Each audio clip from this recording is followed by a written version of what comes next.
Hello and welcome to another episode of the Fantasy Writers Toolshed. I'm your host, Richie Billing, and today I'm delighted to be joined by author and anthropologist Michael Kilman. Michael, welcome to the show. Thanks. Great to be here.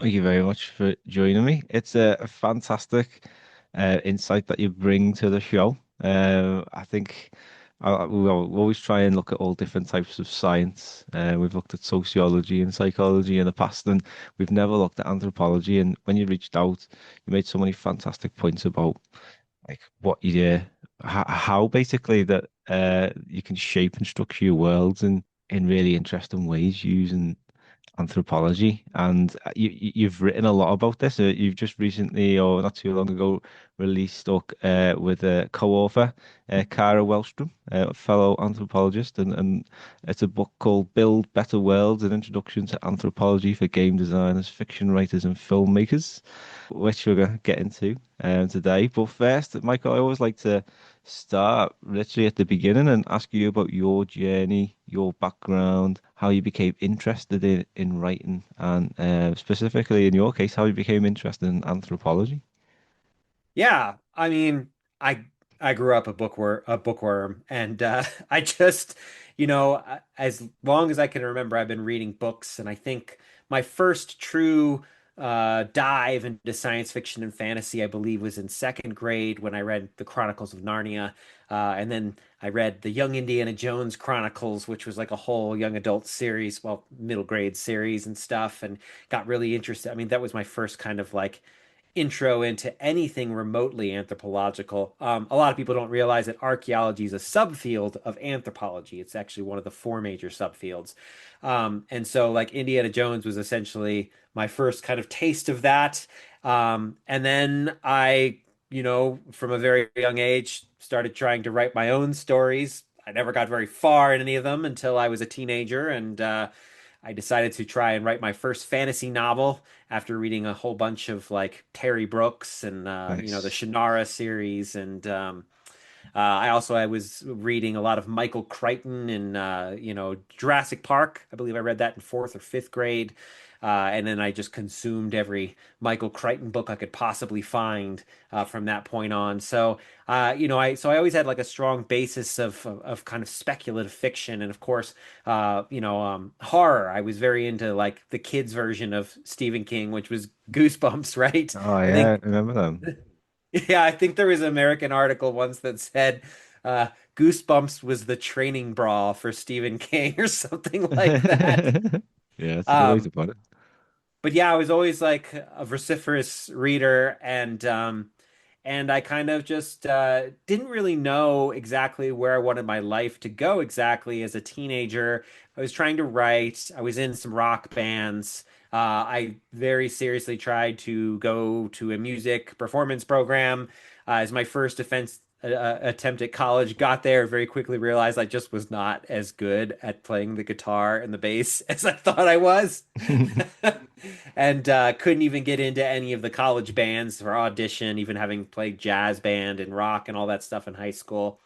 And I kind of wandered around for a little while. We just like take random classes at a community college or a junior college. And I finally took a I finally took a class in anthropology, and I was like, this is it. This is what I want to do. And I also found that I didn't stop wanting to write stories. In fact, reading anthropology and studying different cultures made me want to tell stories more. And it took me a while to kind of get through my undergraduate. I had a family pretty young, and finally I went off to grad school at Portland State University. In the midst of the Great American Recession, and went and worked with a bunch of Native American cultures. I conducted some field research in Mexico. Nice. For non-academic purposes, I backpacked the Nile, just kind of because it was something I really always wanted to do. Yeah. And so, I had a lot of cross-cultural experiences. I saw, how poverty and capitalism and various other things had directly impacted people's lives and wanted to understand how those systems worked. And in 2014, I became a part-time professor, first at Metro State University of Denver, then CU Denver. Then I've also taught classes at a number of community colleges, Portland State University. And my area of focus in my research in grad school was media systems. I had a number of years of experience as a freelance videographer, doing everything from like weddings to infomercials to corporate commercials and sometimes documentary films. So my grad degree focused on how we tell stories through the media and how that impacts people's lives. And my case study was looking at a theater troupe that told stories on the stage about community members and labor struggles and what it was like to kind of have to persist through these various issues. We looked at undocumented workers. We looked at a guy who survived police brutality firsthand. We looked at a woman who the fracking industry had destroyed their house. All kinds of stuff. What it's like to be homeless. And it was just kind of this eye-opening experience to see how powerful storytelling is. Um, and then as I was teaching, I actually met Kyra Wellstrom, who is a forensic anthropologist. So her area of focus is bodies and biology and environment. And mine is cultural anthropology. So I focused a lot on culture and linguistics and how people move through their living world. And we got to talking about how powerful stories are. And in that conversation, we started making jokes about like Bethesda and their world building in the Elder Scrolls and how like their lizards have boobs, and like Yeah, various other like why would you have memory glands if you don't if you're cold-blooded and you're reptilian? It doesn't make any yeah. sense, right? We also talked about how orcs in Tolkien's work have been used for justifying Islamophobia. And then we also got into the fact that all of this fantasy architecture is largely built off European cultures. And we kind of like decided by about 2019 that we wanted to write an introduction to anthropology for creatives. And that's the text that ultimately became Build Better Worlds. It was kind of a textbook first. We went through an academic textbook company, and then they just like they wanted to charge like $75 for this thing. And we were like we want this to be accessible to people. So Yeah. when our contract expired, we kind of like took it over, and it became this kind of more publicly accessible edition. And that's kind of where we began. And so a lot of my work nowadays is thinking about world building and fiction and how we tell stories, kind of an extension of my original graduate school research, but really just like giving people, the tools they need to tell really unique and interesting stories from their own perspective or thinking about how cultural systems integrate into a world. So that's really kind of like the overview of how I came to focusing on fictional worlds. Oh, that's a fascinating journey, Michael. It's I'm sure you've seen some amazing things and you've met some amazing people. And I suppose one of the best things about what you do is that you're then choosing to share it with other people and helping them. So hats off to you. Thank you very much. Thanks. Let's get down to like the basics of anthropology, and let's assume that we've got people listening at home who've never heard the word before. Can you give us like a Yeah. basic Yeah. explanation of what it is, and then how you think and how you've experienced it in offering like a different perspective to more like traditional well building advice, which can tend to like a lot of the time just focus on like magic systems and maps and stuff like that. Yeah. I think a lot of people have not heard the term anthropology, at least in the 21st century. There was like a period in the 1960s and 70s when, anthropologists would go on like morning talk shows, and Margaret Mead was actually like a household name back then, she's a very famous middle 20th century anthropologist. And if there is an anthropologist you've heard of, it's probably her. But she would go on and talk about child rearing and what it's like to be a woman in other cultures and stuff. But really, anthropology is at its core the study of humans and what it means to be human. It's our attempt to understand the variation of the human experience. And just more generally, specifically in the subfield of cultural anthropology, and there's four subfields. There's cultural, archaeology, biological, which includes human evolution and primatology, and then linguistics. Those are like the four overarching fields, and then there's like hundreds of subfields within each of those of like people's specialties and focuses. If there is a topic in the world, there's an anthropologist out there studying it. Like there are anthropologists who study the cultural impact of algorithms, for example. Or there's, all this AI stuff is like catnip to us. All this stuff Yeah. that's happening with AI is like, whoa, this is, wow, fascinating. I mean, there are many anthropologists who are looking at the cultural impacts of like chatbots and what that's doing to us. And of Yeah. course, it takes a long time to really understand those kinds of issues. But there's what does fossil fuel systems do? What does green energy transition look like? Everything from environmental justice to how what's the relationship between our modern concepts of race and racism compared to economic systems, compared to gender, like how do all this stuff wrap up together and influence like the way we think about our spirituality and why is that changing right now and all this stuff. And I think the big thing to think about anthropology is that we look at a holistic picture of the human experience. We break things down into pieces and then we kind of so we can understand the constituent parts and then we look at them as how do they integrate. So really useful for actually for fictional world building because it's like, okay, if we just take the typical fantasy narrative of farm boy suddenly is required to go on a quest, whether it's you're talking about Luke Skywalker or you're talking about a hobbit, right?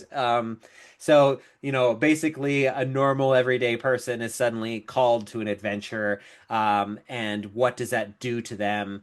And what does their background knowledge how does that work with integrating into this new system that they've suddenly discovered? I mean, like Luke Skywalker has heard of the Force, but he doesn't really know anything about it, and so suddenly he's thrown into the middle of a intergalactic or sorry interplanetary, I guess at that point, civil war. So what does that war look like? How does it affect culture? What does it mean to be a shopkeeper in the empire, right? And we got a really good feel for that kind of thing more in Andor, the series Andor than any other. I mean, Andor is far more anthropological than any other Star Wars, in part because it had the time and breathing space to really examine what it's like to live under an authoritarian regime and what Yeah. are the effects of that. What's the lived experience?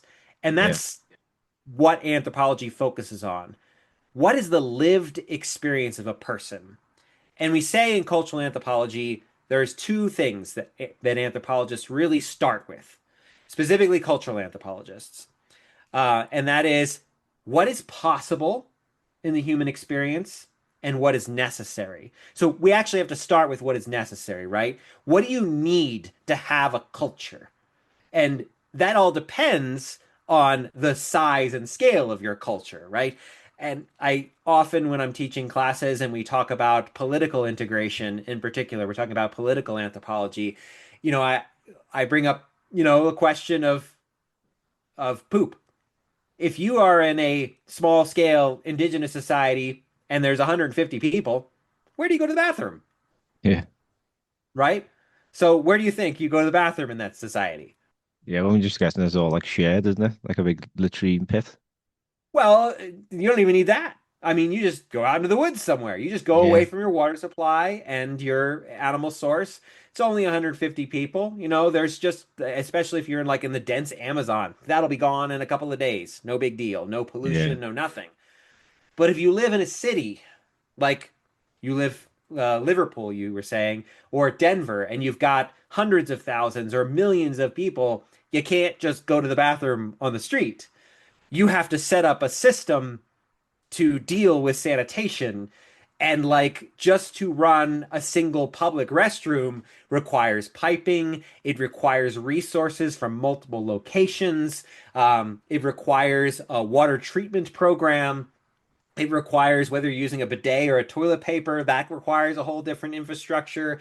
Then you have to have people who clean the location. You need to, even down to the little things of where do you get the porcelain from? How do you make the nails? All of this stuff has to be integrated into a society. So the size and scale of your society has a direct relationship with how complex and integrated it must be. Yeah, Smaller scale societies don't need as much integration as larger scale societies. So if you're writing a fantasy world and, your fantasy world goes from a major city to a maybe an indigenous sort of shaman, the indigenous shaman society or medicine person society is going to have very different cultural systems in place and different debates about what things like freedom means or what their relationship to their food is going to be different. And if you just think about it from a logical standpoint, your relationship to your food when you make it versus you order it and have it delivered are very different, right? Especially if you also have to obtain the ingredients for yourself. So anthropology really offers a way of considering the lived experience of people, um, and really kind of combating some of like the lazy stereotypes that make storytelling weaker. And I think these days, like readers really demand richer character structure than they used to. Like, I actually feel like it's much harder to be a writer in the 21st century than it was in the 20th century yeah, because with all the different kinds of content and the fact that we have like these phones that, give us 30-second sound bites all the time, like that's what you're competing with. So like rich character complexity, rich societies, all this stuff is actually more important, I think, now than ever before. yeah, I agree. And I think we've had like a long period of pretty like one-dimensional characters in some cases, and people want more like stuff that's more real and relatable, don't they? And a lot of the times that's a bit of like a grey figure, like who's gone through a lot of these things that you've just mentioned, and that in turn has shaped them in a really interesting way. And uh, from what you were saying there, I get the sense it's like a lot of cause and effect. And as a writer, you can do the cause, but it's the effect that you've got to really think about. And it's not just on that person or the person around them, but like it gets really interesting when you start to see effects ripple in ways that the reader can't even comprehend, but then come back full circle and bite you in the ass, let's say. Yeah, well, and just also think about like if you're in a small village and suddenly a new religion comes to town and it's a powerful, really powerful religion that essentially insists that you must now give up your folklore and traditions and religion and all that stuff and now integrate. Well, what's really interesting in the real world is that you see that the people who are the quickest to adopt this new regime are the people who are most kind of on the margins of the society already. They're the people who don't have access because suddenly they see for themselves, oh, this is an opportunity for me to improve my social standing. Yeah, And historically speaking, when you look at religious conversion, the most likely reason for religious conversion is actually economic. And if you look at the rise of Islam, for example, the fastest people to convert to Islam in the early days were the merchant class. And the reason for that was in the early days of Islam, if you were a Muslim, you enjoyed tax-free status. So nothing is more appealing to a merchant than tax-free status, right? So it got to the point so much that they actually ended up having a civil war because suddenly they were like, we have to put taxes on on Muslims because if we don't, our empire will collapse. And so this it actually causes like it's a not a singular cause, but it's one of the major causes of one of the early civil wars in the Islamic Empire, the first Islamic Empire. There are many, but so it's so you have to look at like people don't just think in terms of faith and belief, they also think in terms of safety and security. They think about how they're setting their children up for success. And you will often see that when a an immigrant moves to a new society, they encourage their children to really follow all the traditions and rules of the dominant society they now live in because it's their best chance of getting ahead. To the point where some people will not even teach their children, their own language because there might be discrimination or there might just be lack of access. And so people have to think about always, it's on their mind. How do I survive my particular social circumstances? And anthropology really is kind of an examination of the ways that people survive the physical environment, whether you're talking about the Arctic or the desert or the jungle or just like a temperate city, and also the social situation. Because humans don't just have to deal with the physical environment. We have to survive in a very particular social environment that has additional rules on top of other things. And now some animals also do have that. A lot of primates. There's some studies of dolphins and ravens and various other intelligent animals that have some semblance of culture. But obviously, we have, an enormous amount of culture to the point where some of our culture overrides biological mechanisms in ways that are not necessarily good, like, the constant extraction of resources to the point where we kill the entire land. So, or particular marriage patterns, like all of this stuff is integrated.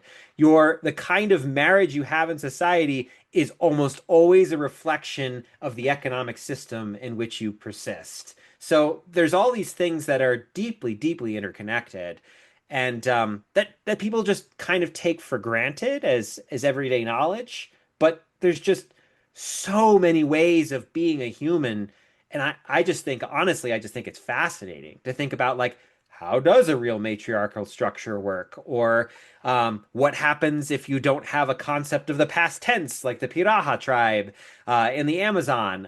Anthropologist Daniel Everett wrote a whole book of this called "Don't Sleep, There Are Snakes," and this culture is wild. It doesn't have numbers, it doesn't have colors, it doesn't have past tense, it doesn't have future tense. And so, what does it mean to be human in an environment like that? So I think it gives us the ability to play with ideas that we might not have played with otherwise. And we have a number of crises happening in the global world right now, and like studying different ways that humans approach crisis and disaster gives us the opportunity to maybe synthesize new ideas for dealing with problems we might not have even considered before. Yeah. And it's even really fun to do that in fiction, right? I mean, science fiction is really well known for that in particular. And fantasy definitely does plays with that too. Yeah. So tell us a look at fantasy and anthropology. I mean, you've probably seen quite a lot. I mean, what were the most common mistakes that fantasy makers make when it comes to like creating these fictional cultures? I mean, you've pointed out one before, which is probably the biggest one, where it's like a lot of Western cultures that have basically the same, but with like pointy hats, Yeah, magic right. Or the systems and stuff. bumpy-headed alien or whatever, or bubbly head, or the elf it just has the weird ears or those kinds of things, right? Hmm. Certainly, I think this is one of my biggest critiques of the Lord of the Rings, and I talk about this often. Why do the orcs appear to not have any real semblance of culture? And I actually had a long discussion with a Tolkien scholar about this once, and he actually said, in some of Tolkien's later writings, he kind of regretted the orcs a little bit because, these orcs were supposedly created by their version of a deity, and all such things are supposed to be, pure and made of light, and the orcs were corrupted. So how do you deal with that? But even in a corrupted society, the fact that a an orc can run a forge, whether or not an orc came up with the particular ideas, but to be a blacksmith has a certain degree of level of knowledge of like you know, art and culture. And Yeah. certainly, if you look at kind of all, it's almost like brutalist architecture, the way that the orcs armor is very spiky and thorny and looks menacing and all this stuff and their helmets and all that. I mean that regardless of whether you think that that's a good or a bad way of doing things, that's a particular kind of art. So where are the orc artisans? Where are, Yeah. you're talking about chemistry and stuff, is some degree of chemistry is required to understand how to run a smithy. Whether it's like, alchemical type stuff, oh, if I mix with this and this, then get this theory, right? But Yeah. it to some degree, it is a science to run a forge. And to have that knowledge, even if you're getting it from someone else, you have to integrate that knowledge into your society. So where are the people who are not violent cannibals in the Yeah. orcs, right? The orcs are the way that they are represented is more like they are a plague than they are living, breathing creatures. They're more like an unthinking. They're almost like zombies in a way, right? And you know, you could argue that Tolkien is doing this in response to the First World War and talking about how war itself is kind of it swallows you up. But you see this in so much literature. It has gotten a lot better. I think the person who probably is closest to the modern Tolkien we get these days is probably Brandon Sanderson. And Brandon Sanderson has done a lot of work clearly to make his characters complex. His characters certainly have agency. And if you don't know what that term means, an agency, that's an anthropology term to say that you have choice. But agency is also bound up in a social structure. So you have choice based on the social structure you live in, right? So you don't Yeah. just have ultimate free will, you have free will just based on cultural knowledge and the power structures that you're all trapped in. And Sanderson does a good job with agency. I do think that some of his stuff is still a little formulaic. I do love his books. They're great fun. I really Yeah. I really cannot get every time he writes something, I buy it. I mean, it's kind of the same thing with Abercrombie and Brent Weeks and a couple of others. I have a couple of fantasy authors that the second their book comes out, I have time set Yeah. aside to read them. Definitely. um, but I definitely think that fantasy has come a long way in that, and I think you definitely see that as people get more complex, they begin, famous authors get more complex than the other fantasy gets complex. We also see a lot of there's been a very recent rise in the last decade or two of Asian high fantasy and integrating Asian cultures, and that's been really cool and stuff too. And I've even seen there's been some indigenous fantasy and science fiction and stuff, and Afrofuturism is another one. So we're definitely seeing people get more complex and getting away from the stereotypes, but you still have people using like this is a big pet peeve of mine. Jared Diamond's book Guns, Germs, and Steel as kind of a manual for understanding cultural systems and Mm. or Sapiens, and Harari Naval's book and Jared Diamond's book are both highly problematic. They are largely their opinions. Neither of those individuals are actually anthropologists, and it's quite clear from an anthropologist perspective that they don't understand how social systems work. Yeah. Um, Much of both those books have been largely critiqued and disproven. In part because it just narrows the human experience into like almost this fatalistic kind of approach.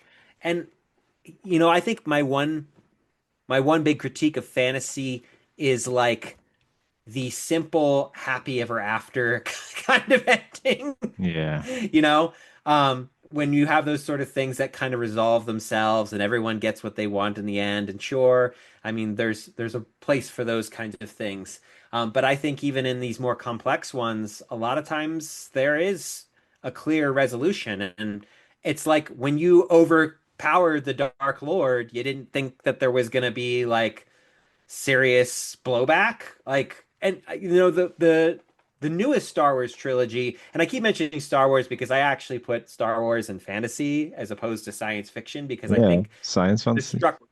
Yeah, yeah, it's sci fantasy, right? I mean, they use spaceships, but it's the essential narrative is at the end of the day a fantasy narrative. I mean, Yeah. it's straight out of Joseph Campbell, who also is anthropologists are not a huge fan of because he's just too simplistic and appropriated many cultures and ignored counter arguments. It's him with him and Jung both. They very much cherry picked a lot of the world's cultures and traditions and kept the things that proved their narrative and avoided the things that disproved their model and narrative. Um, and but I think like again we're starting to see a lot of positive changes in the complexity of these stories and I love that. um and I just think that beyond the problematic stuff like lizard boobs you get um you're getting some really interesting conversations that stem from things like anthropology. And if you don't know, Ursula K. Le Guin is a great example of this. Her father was Alfred Kroeber. That's the K in her name. And Alfred Kroeber was one of the most famous anthropologists of all time. Um, Lots of really important work. And, he was controversial in some ways too. So, because pretty much all humans are. Um, but her work in everything from A Wizard of Earthsea to her more science fiction focused stuff, all of it has a kind of anthropological questions at the center of the narrative. And it's one of the reasons that she really stands the test of time because those kinds of questions that you can ask beyond just let's fight the Dark Lord, but Yeah. like, yeah, let's fight the Dark Lord, but also what the hell does it mean to be human in a Yeah. situation like this? And what are the hard choices that we have to make? What does it mean for our culture to persist after we have been oppressed and colonized for countless generations? What does that resistance look like? What kind of interesting folklore would be created as a kind of an act of rebellion or a reinforcement of that Dark Lord? And those are the kinds of questions that Le Guin really brought in to the forefront in all of her work. And so I really actually think that like Build Better Worlds is kind of in that tradition of Ursula K. Le Guin, and that was like the spirit of let's try something really unique and interesting, and let's consider what would it be like to have a world where there is color, but color categories are not important enough to encode in your language. Yeah. Oh, fantastic points. And one thing I find interesting is how anthropology can help writers like inject a story with lots of conflict. What do you think about this? And like, have you got any good examples of writers who have done this? Oh yeah. It's not specifically fantasy, but the Children of Time, that sci-fi Mm. series, unbelievably well done. Because what he does is, if you don't know this series, well, and actually I saw you had him on Agent the podcast, Tchaikovsky, did you? yeah. Yeah. Agent Tchaikovsky. What it does really effectively is it says we have a totally different biological structure. Now, how would the evolution of culture happen in a world where there's spiders as the dominant intelligent species, or ants, or octopuses, or like a weird slime mold amoeba-like creature, or ravens, or various other things? Like, what would that look like? What would the biology do to necessitate certain cultural change? And in the Children of Time, there's a men's rights revolution because, like, in Jumping Spiders, the women are much bigger and they eat the men after mating. So you would need like a social revolution where men had the right to not be eaten after sex. So, you know, and that was I thought he did a wonderful job with um, that particular approach. Um, and I think just in general, like so, for example, there's polyandrous cultures. Polyandry is the practice of a woman marrying several men instead of one man marrying several women. The the typical word we think of is polygamy, which just means multiple spousal partners. Polygyny is when you have one man and many women. Polyandry, one woman and many men. So why? Why would you have that kind of culture and situation? Well, it turns out in the Himalayas, where polyandry is still practiced, although it's a dying practice at this point, um, it is a kind of birth control because there's so little arable land that if you had an inheritance cycle where there was an explosion of population and men and all inherited pieces of land, then you have a situation where people starve to death because they don't have enough land to raise their yaks and their crops and stuff. So what they figured was you can only get a woman pregnant so often, so why not have multiple men marry? Them. In some parts of the Himalayas, it's what we call fraternal polyandry, which is like there's the oldest brother is basically an arranged marriage with the wife, and then the brothers, if they want, join in the marriage. If they don't get to marry anybody. So That's most fine. men kind of do. Um, and what it has done is over the last 500 years or so, it has kept the population down. It has stabilized the region. It's a very efficient practice for making sure you have a stable society, that you survive. Because at the end of the day, all this culture stuff is to get us to survive into the next generation for the most part. Yeah. There's errors in the transmission and sometimes where we do things that are not necessarily good for our survival. But a lot of what culture is about getting us to survive to the next generation. Um, and conversely, if you look at polygyny, a great case of this is the Mormon Church with Joseph Smith. It's hard to get a lot of people to convert to a new religion, but it's really easy to get your children to kind of follow that. And what better way to make your population explode is to allow the men to impregnate as many women as possible and raise as many children in that tradition and faith as possible as fast as you can, which is why the Mormon Church just exploded over time because they had this ability to produce children at a very high rate. So it can be a survival strategy in a situation where all the other religions around you are trying to get you out of here, and you are like, let's have babies as fast as we can. So so you can imagine the kinds of conflicts, of course, that come with this, and this is kind of their adaptive strategy for dealing with those conflicts. So it can be very interesting to think about the different political structures or economic possibilities that have happened in the world or come up with similar ones that are very plausible. Another really interesting kinship pattern is Robert Heinlein. It's a fictional one, doesn't exist in the real world. We actually mentioned this in the book. It's called uh, oh gosh, term is escaping me. Line marriage. Line marriage. And line marriage is everyone is married to everyone else. And that doesn't mean like weird incestuous taboo stuff. It means that you become a part of the family, you marry into the family, and you become a part of this protected social unit. And this is from The Moon is a Harsh Mistress. And this is a very difficult place to live. It's absolutely desolate moon landscape. And so you need to have the protection of everyone around you. So to make sure that no one gets outcast, everyone marries into the main marriage, and that Mm. continues from one generation to the next. So it's another kind of survival mechanism. And Heinlein, I have a lot of critiques of Heinlein, but I also think he did some really interesting stuff too. Um, and this was one of the more interesting one, a book about rebellion of the moon from the earth integrates kinship structure as one of its forms of resistance. So and of course, also religion is another great example when you create conflict. Actually, a very small fraction of the world's religions have gods. The vast majority of the world's religious traditions are based off of some form of ancestor worship.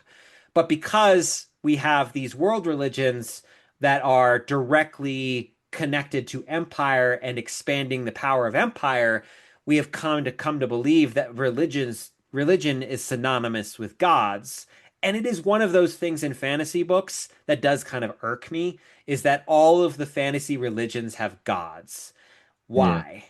It doesn't need to have that. We really like gods are kind of a historical construction, and dominant, powerful, singular gods are a direct have a direct relationship to empire building. We don't have world religions until we get empire.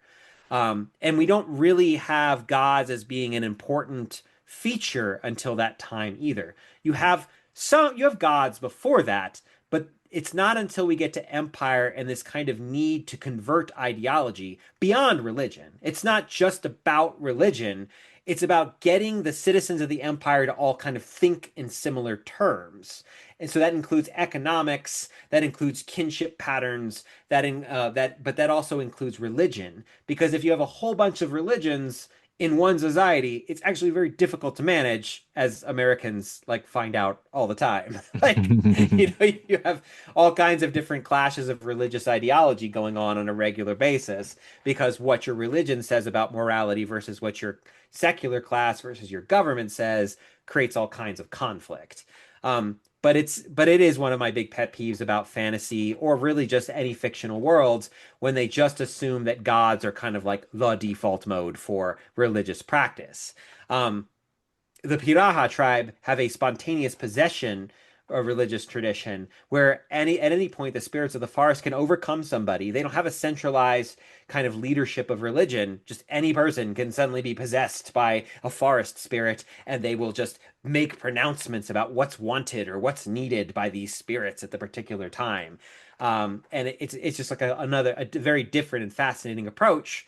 And actually possession traditions largely are about addressing social needs. Like we think of in the West, we think of spirit possession as like the exorcist, right? You got the demon and your head spinning around and you're throwing up everywhere and you're gonna climb up the wall with your head backwards. You know that all the A24 movies are always like about demons and stuff. Yeah. Um, and in fantasy, same thing, right? You have these kind of possession things where possession is bad, right? Brent Weeks, for example, in his Night Angel series, has Kali possess one of the characters, this kind of evil deity, and uh, but like in reality, when a culture, most of the cultures of the world, when they think about possession, what they're thinking about is something we've all experienced. It's that moment when your emotions override all sense and reason, and suddenly you become so deeply entangled with the emotion that you cannot escape it, that it fully possesses you, whether that Yeah. emotion be grief or that be stress or it be anger or whatever it is. And so a lot of cultures, specifically cultures that embrace spirit possession, like in a lot of sub-Saharan African cultures, or Voodoo, for example, in the Caribbean, those cultures, when someone becomes has different kinds of possession, there's very useful possession, and sometimes the spirit comes in and it says, "Hey, we're having this problem in my family and the society more generally. We need to address this." And because they are possessed by that spirit, they're given more authority, and the social issues are then, a lot of the time, not always, then actually addressed, or they try to address them.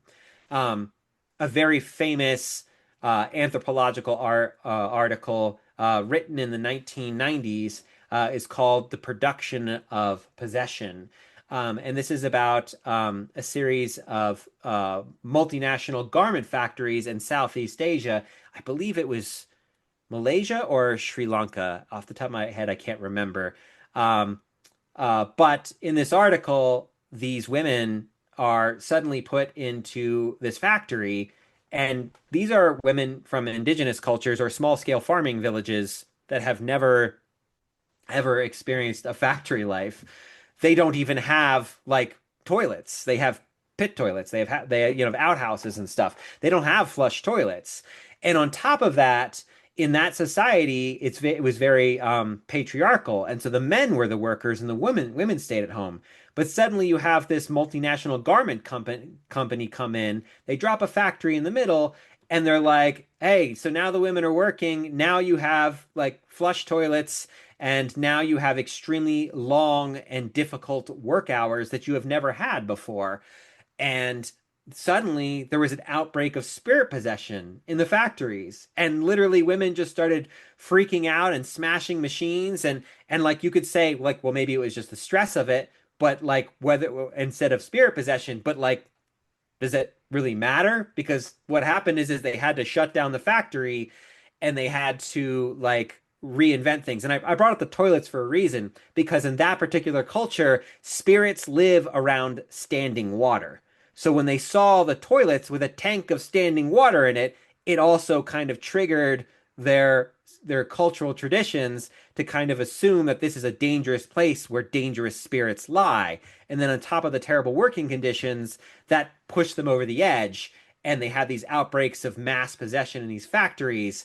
And it took them weeks first to try to figure out what the hell was going on, bringing in, Western psychologists to try to get them to, to deal with the issue. And they lessened their working hours. They increased the working conditions. They were not great, but they were better than they were. But it was finally after months of playing this game and trying, like, they would open back up, they would shut back down again. They would open back up, they would shut back down again. They finally brought in like a traditional medicine person to come and bless the women and bless the factory, and then also talk to the husbands about what's happening and that they are now blessed and protected. That kind of allowed the thing to continue.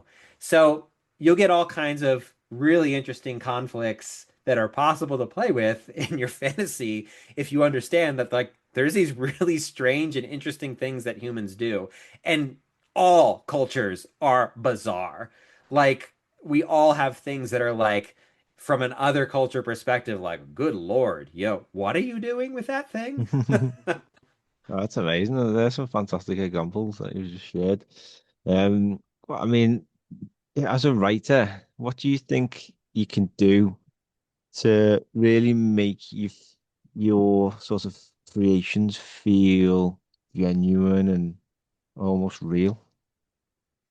I think I always say you start with the narrative and the question, right? And most of my world building kind of happens subconsciously for me. But when it's a situation where I don't know something, usually the world build is kind of like the second draft. I get a kind of rough first draft, and then I have to make some kind of big changes. But like the question is like, what would happen if suddenly you had a group of telepaths secretly running a society, which is kind of like the theme of like my first sci-fi series. It's like sci fantasy-ish, more science fiction, but it definitely has a fantasy elements to it. But it's called The Chronicles of the Great Migration, and it's just a bunch of female telepaths who kind of secretly watch and try to push people in certain directions. And then you have one who is basically lost her mind, who is trying to control and destroy everything. So, what would that do first in the society? Like, how would that change how people function? How would it structure their lives? And then, second, like, what happens when the general public finds out about these telepaths? Like, what happens when it becomes undeniable because one of them is actively trying to take over everything? And these are in giant walking city, so they have a very smallish kind of population, million, maybe 2 million people at most. And there's only a handful of them left. So, like, suddenly the population finds out what are the social implications of suddenly discovering that there's really been this kind of cabal of women watching over, even though that this group was benevolent, what would be the blowback to that kind of society? How would it shape wealth and equality? What kind of systems would topple with that knowledge? What kinds of things would be reinforced with that knowledge? So when you're a fantasy writer and you're introducing a particular magic structure, or an uprising or anything like that, you have to think of what is the lived and everyday experience of someone, and it can be really useful to have a vignette or a character or someone that your protagonist interacts with who has that lived experience to kind of essentially explain. Yeah. I thought Joe Abercrombie's most recent addition to his first Law series, The Age of Madness, that trilogy was so interesting because he clearly did research on what the Industrial Revolution was like, and integrated his magic system, his very grim, dark, brutalistic kind of magic system with that. And I was just thought it was just a really amazing example of world building. Um, Yeah. he really thought through the implications of pretty much. I have no notes for him. He just did it very, very well. It's Um, really important, though, what you say there about like looking at the different perspectives. I think really important, and yeah. I mentioned before we started, like I brought a novel out together with Rise, which is about an uprising, and because I wanted to get across the damaging effects that the system has on people and all Oh different yeah. types of people, I feel like it was so important to have lots of different perspectives, but because it was a novella, you didn't have a lot to play around with. So I broke it down into 8 parts. And then one of my favorite TV shows is The Wire. And hmm I don't know what you have you ever seen The Wire? I've seen a couple of episodes. It's like been on my to watch list forever. It's just a time Yeah. thing. Well, I think you'd like it because what it does, it's basically a critique of the war on drugs and hmm the impact that has had on society and culture over time, which has basically turned like it's very tribal. There's the police against like no one will ever help the police now. No one will speak to the police. People Yeah. look down like you can't trust them. You know what I mean? It's like us against them, and Yeah. that sort of mentality of fighting a war. And there's a line in the wire, and it comes from one of the police officers, and he says, "Well, if you start calling something the war, soon enough, everyone's going to start calling themselves warriors." And that's Yeah. what the impact of the wire is so brilliant as it shows the perspective of the police, the drug dealers, the kids coming up, the news reporters documenting Oh all yeah. of this. And when I decided to write Together We Rise, because I did want to do it as a critique of the system that we're in, it's not you couldn't have that as a single or two character perspective because it affects everybody. Yeah. So that's why I chose to do it in that way. And Yeah. for those reasons that you said there, you've got to show people's lived experiences. You've got to show why they feel compelled to act like this, and especially with an uprising, because it's almost like it's like going to war. That's what I felt like, especially when I was doing the workers scene. It was like they've been pushed so far that now literally they've got nothing else to lose, and Yeah. it's The uh, it's their dangers. it's their war. They're going to Yeah. fight, and they don't care if they come home. Right. Right. And when it gets to that kind of point of social struggle, it gets really, I mean, anthropologist David Graeber, who is a very famous theorist, even beyond anthropology, Yeah, he's he very good. passed away. What's that? He's very, very good. He actually taught one of my friends Yeah, down in I like London had this University. dream of studying under him for a PhD program, but he passed away from complications from COVID in 2020. Um, but Graeber wrote a really excellent book called Direct Action and Ethnography, and the book like talks about kind of what it means to be an activist, what it means to be in an anarchist collective, and but also like what are the power structures in the collective itself? Because I think one mistake people when they're writing rebellion is, and it's gotten a lot better because we have like The Wire and we have like Andor and various other pieces of media to show that like a lot of the power structures that you're fighting against get deeply embedded into your own mind and thinking.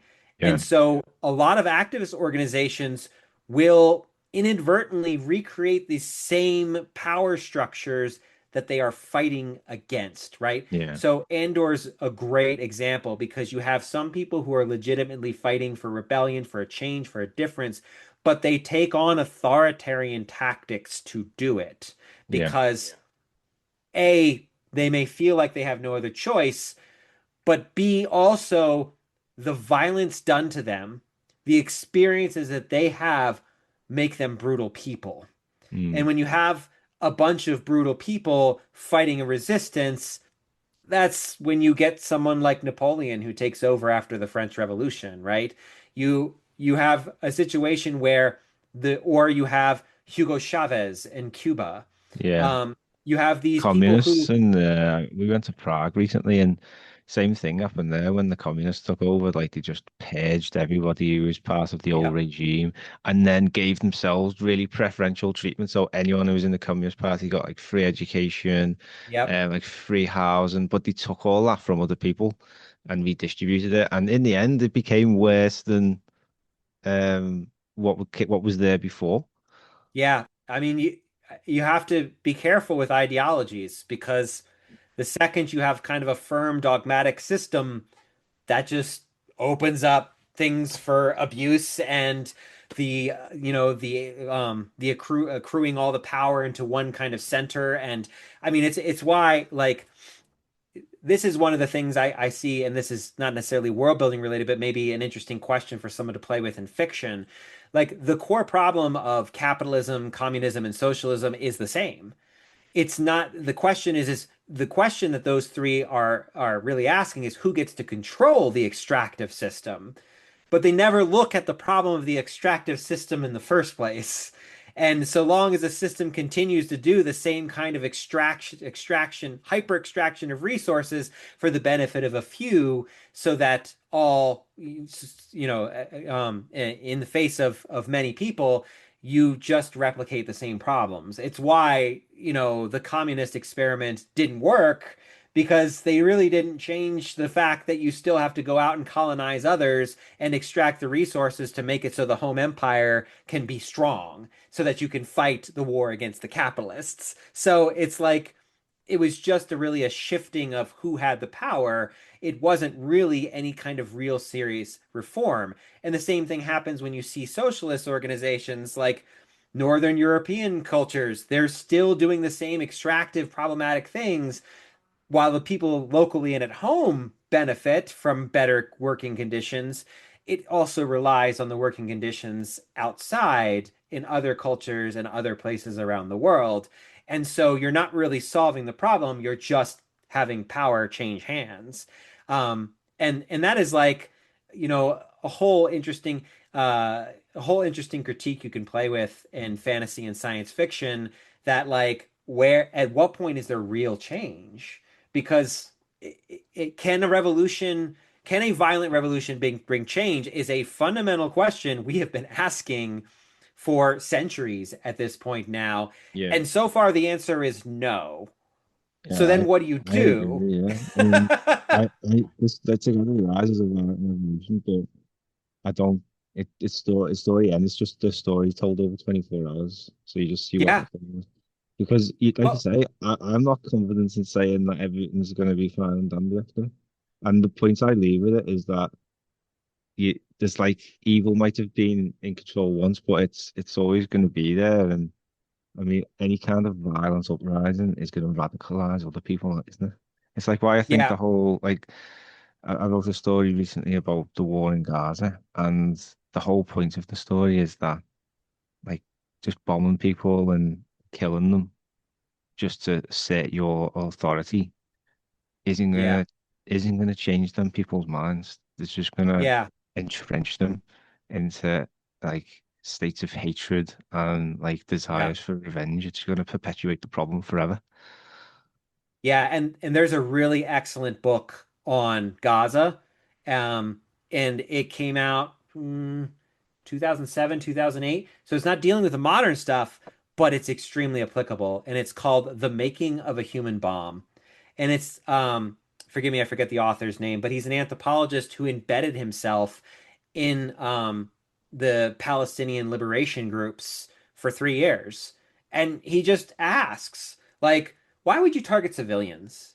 Like, and this is like the most chilling part of the book for me. He's asking this leader of a terrorist cell, why would you target civilians? Like, why not just target military? Like, do you really have a problem with the civilians?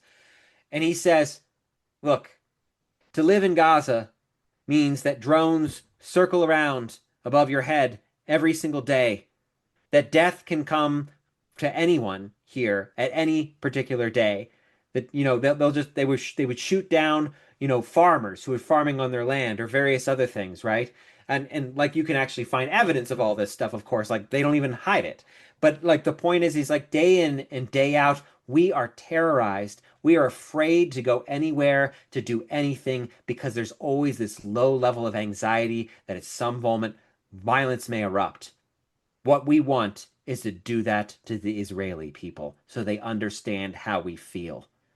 And it was just like reading that, I was just like, whoa, the whole violence begets violence thing.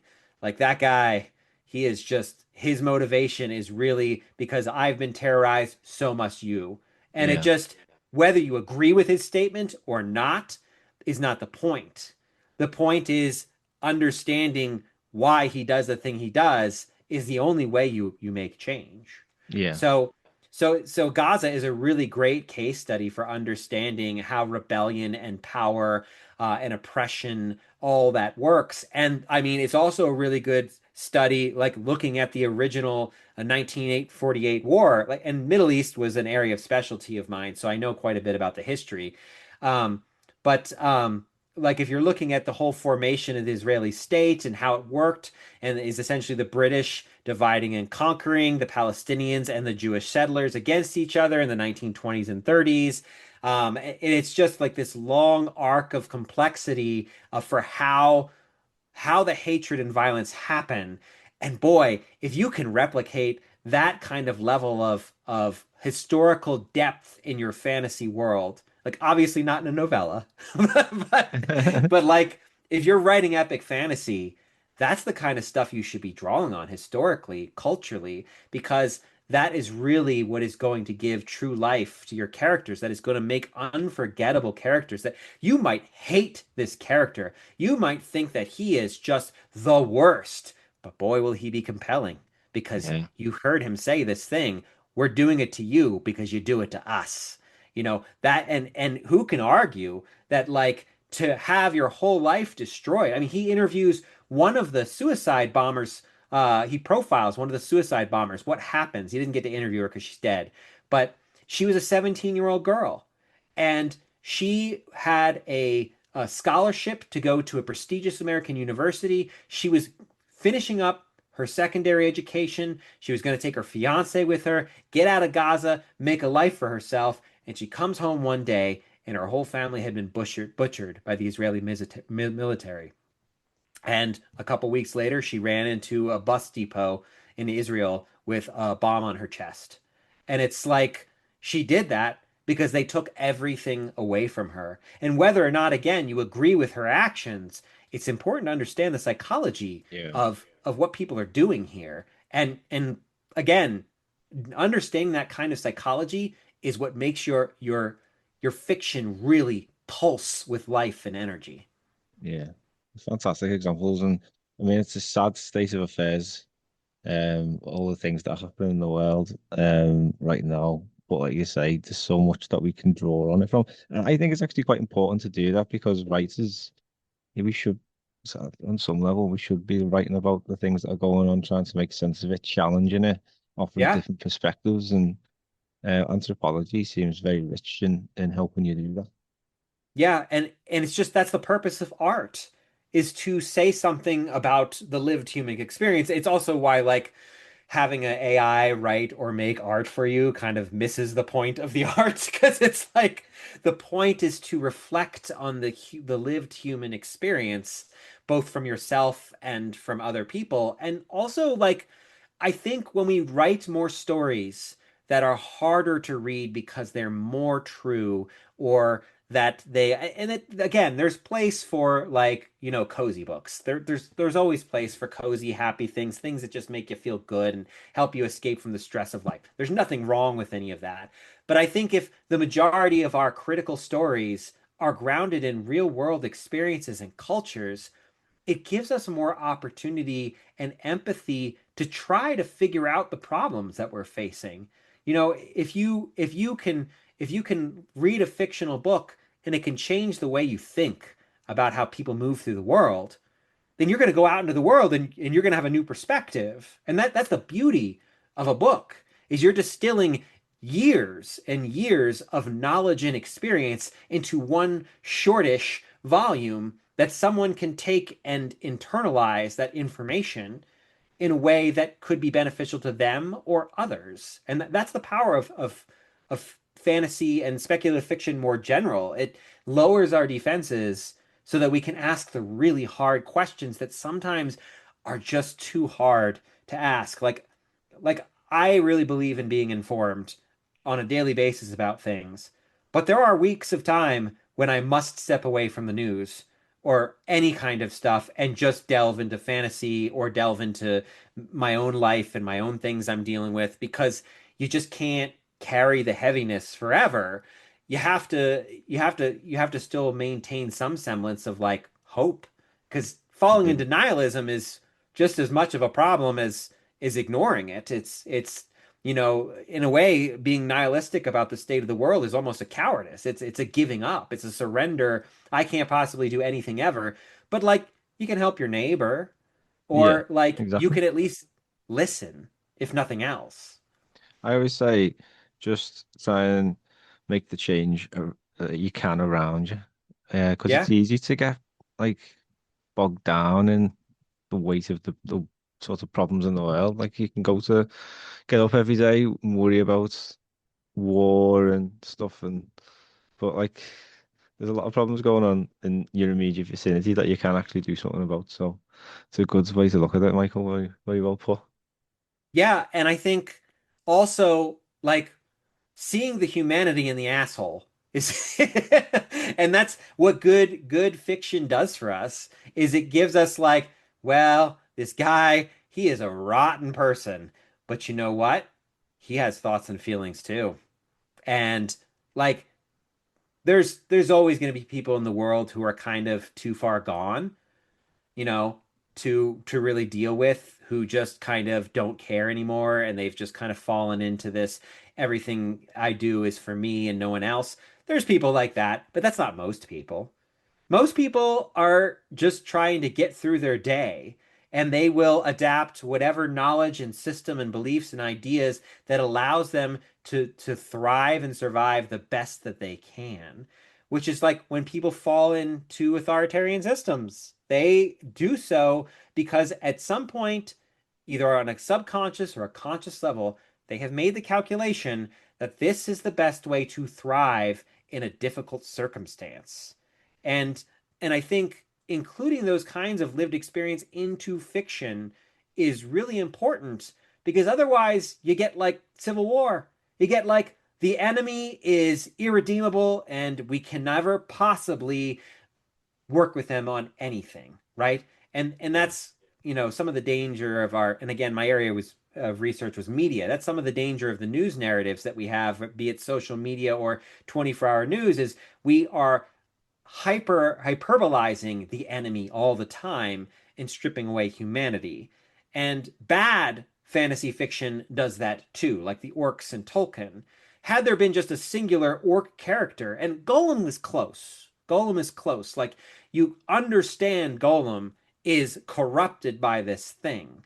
Yeah. But like that's a chance for you to be like, well, we don't understand, but like we couldn't get into that frame of mind of Golem, but we can understand that he has a sincere addiction here, and I'm sure I don't know exactly, but I'm sure that Golem is certainly a product of like the addiction to violence and war, or it could have been like, I mean, he was a veteran. Tolkien was a veteran. I'm sure he saw his fellow veterans deal with what they would call shell shock, now what we call post-traumatic stress disorder, and like fall into addiction, and what that does to you, and that you just struggle to escape.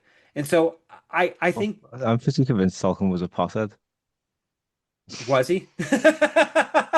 Well, long bottom leaf and that whole narrative about smoking Yeah. and it makes you wonder because like go if you're going through them like shell shock and stuff like that and like I imagine like the sights they would have seen in World War One would have been horrific. So I Oh, imagine a lot of people yeah. and a lot of veterans would have turned to drugs. I mean, it wouldn't have been widely spoken about because it was so frowned upon back then, but and a lot of the time it was more accessible. So I imagine there was plenty of addictions flying around that Oh, yeah. like you say, yeah, because it's very compelling.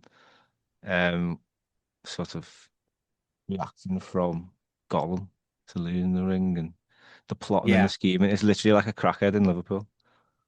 Yeah, well, and anyone who's had severe trauma, and I've had some pretty intense trauma in my life, like the kind that, when we talk about trauma, I think that word's kind of overused, but like when you're talking about like thoughts that you cannot escape from, that's Yeah. trauma, right? Things that you have to relive all the time, that's trauma.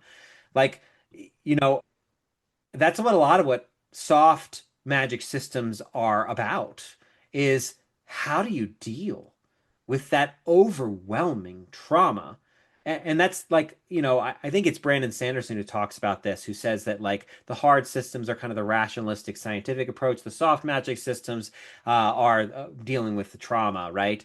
And so, because trauma can erupt at any moment. You can have a flashback doing God knows what out in the middle of nowhere, and suddenly you have a flashback, and then you have to deal with it. And of course, there's therapy and various other methods to deal with these things, but like not everybody has access to that stuff. So what do you do if you don't have access and you're like in the early 20th century and you're a soldier of the First World War? Well, A, maybe you're smoking weed, and B, you're writing Tolkien.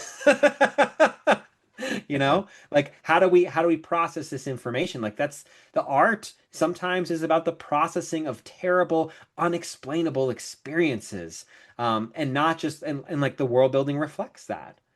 So I think those are good things to also be thinking about and integrating as well.